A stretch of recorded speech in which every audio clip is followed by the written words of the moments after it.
Historia con Alfonso Gómez Rossi.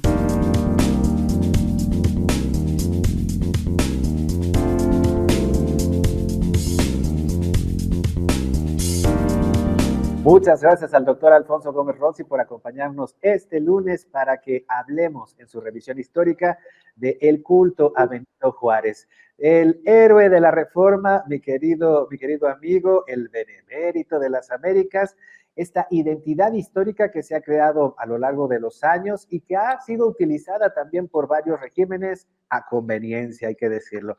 Fofi, buenos días.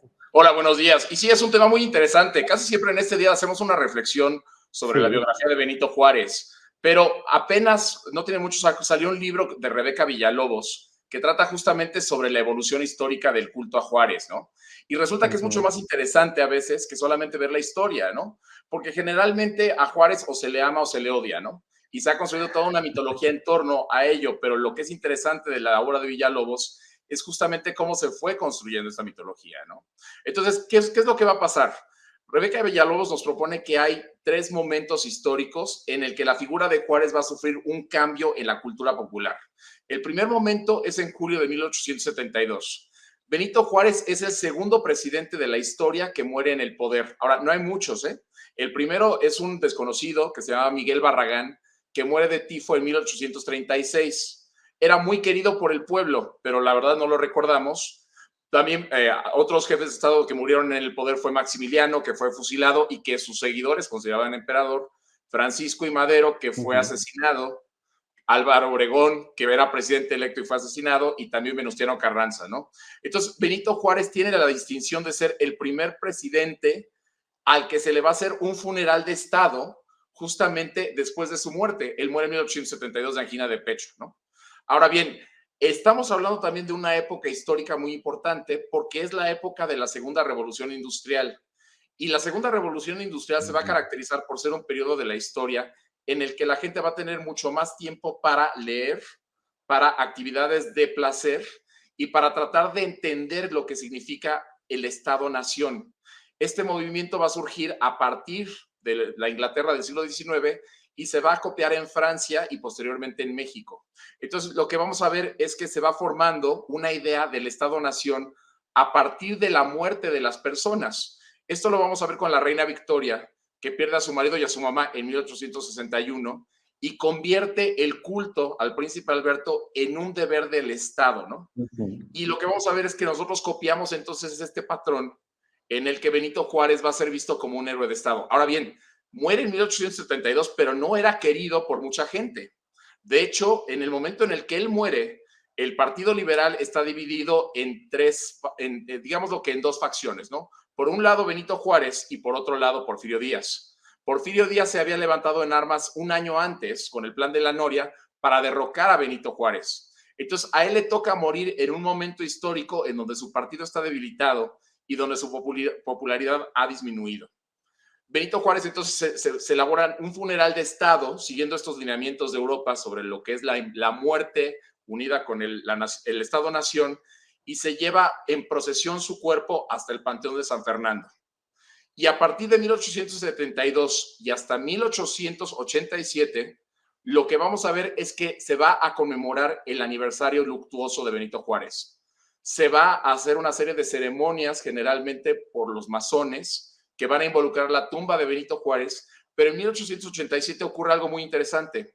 Se cumplen 20 años de la toma de la ciudad de Puebla y de la abolición, de la destrucción del imperio de Maximiliano.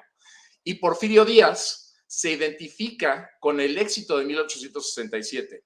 Es considerado el héroe del 2 de abril porque ese día toma la ciudad de Puebla de los franceses, ¿no? Entonces, para festejar los 20 años de la toma de Puebla y de la toma de Querétaro, lo que hace Porfirio Díaz es rehabilitar la figura de Benito Juárez para decir que él era el presidente, pero gracias a que él era el presidente, Porfirio Díaz pudo tomar la ciudad de Puebla. Y entonces por primera vez empezamos a ver que un jefe de Estado se involucra en la conmemoración de Benito Juárez. Y ya entre 1887 y 1891 empieza a crearse una cultura en torno a todos los logros que había hecho Juárez en el pasado, ¿no? Vemos una evolución entonces aquí de dejarlo de ver ya como un ser humano que había existido, que había tenido problemas, que tenía defectos, a empezar a endiosarlo, ¿no? Para 1891, entonces ya tenemos una narrativa porfirista en la que Benito Juárez ya es visto como un gran héroe. A Porfirio Díaz todo esto le conviene, porque Porfirio Díaz lo que busca a través de la figura de Benito Juárez es formar al Estado-Nación. Necesitamos héroes. ¿Por qué necesitamos héroes? Porque necesitamos un referente cultural que nos diga cuáles son los comportamientos correctos que se espera de nosotros como mexicanos. Pero aparte, la figura de Benito Juárez le daba credibilidad a Porfirio Díaz, porque Porfirio Díaz no llegó al poder por la democracia, sino que llegó al poder a partir de un golpe de Estado en el plan de Tuxtepec. Entonces, Porfirio Díaz buscaba elementos que lo legitimaran, y tomar a Benito Juárez va a ser algo que lo va a legitimar. Y eso va a ser muy interesante. Entonces, Juárez a partir de ese momento se convierte en un héroe que legitima a los gobiernos que le van a seguir, y también va a ser un héroe que le va a dar validez a México en el escenario internacional, precisamente por lo que pasó con Francia. Entonces vemos que a partir de 1891, el gobierno porfirista ensalza la imagen de Benito Juárez hasta 1910. Pero en 1906 se conmemora el primer aniversario del nacimiento de Benito Juárez, y sale un historiador que se llama Francisco Bulnes y hace una crítica terrible de Benito Juárez. Hoy en día no se considera un buen historiador a Bulnes, porque Bulnes lo que hace en su libro es decir todo lo que hizo mal Benito Juárez y lo que hubiera podido hacer para hacerlo mejor. Y en ese año, en 1904 y 1905, empiezan a surgir los primeros defensores de Benito Juárez. La idea aquí es que si uno es un buen mexicano, no puedes atacar a Benito Juárez, ¿no? Entonces vamos viendo cómo se va dando una evolución de la idea de Benito Juárez durante el porfiriato. Ahora bien, durante la Revolución Mexicana, Juárez no va a ser querido. La figura de Juárez va a ser desechada. ¿Por qué? Porque Benito Juárez estaba tan asociado con el régimen porfirista, y muchas de las reformas que buscaba la Revolución Mexicana habían sido creadas por Benito Juárez, que no va a ser sino hasta 1929 que se va a rehabilitar la figura de Juárez, ¿no?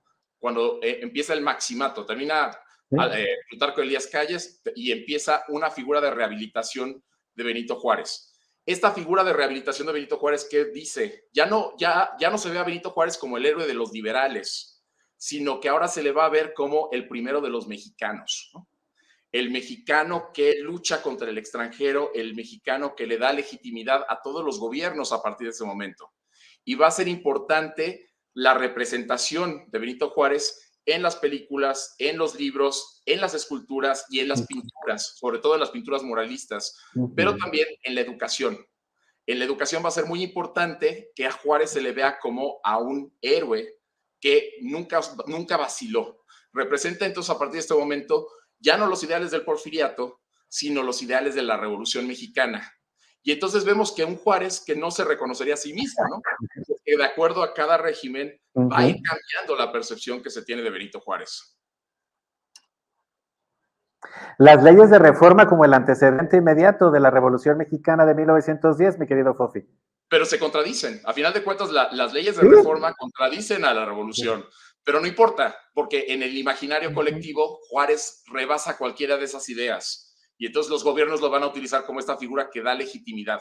Todos los gobiernos que sigan ahorita, por ejemplo, lo usa para darse legitimidad, pero los demás seguirán utilizando a Juárez y lo irán cambiando, porque así es. Se va reconstruyendo la figura de Juárez para adaptarse a las necesidades de la época, aunque no tenga mucho que ver con la realidad del Juárez de carne y hueso del siglo XIX.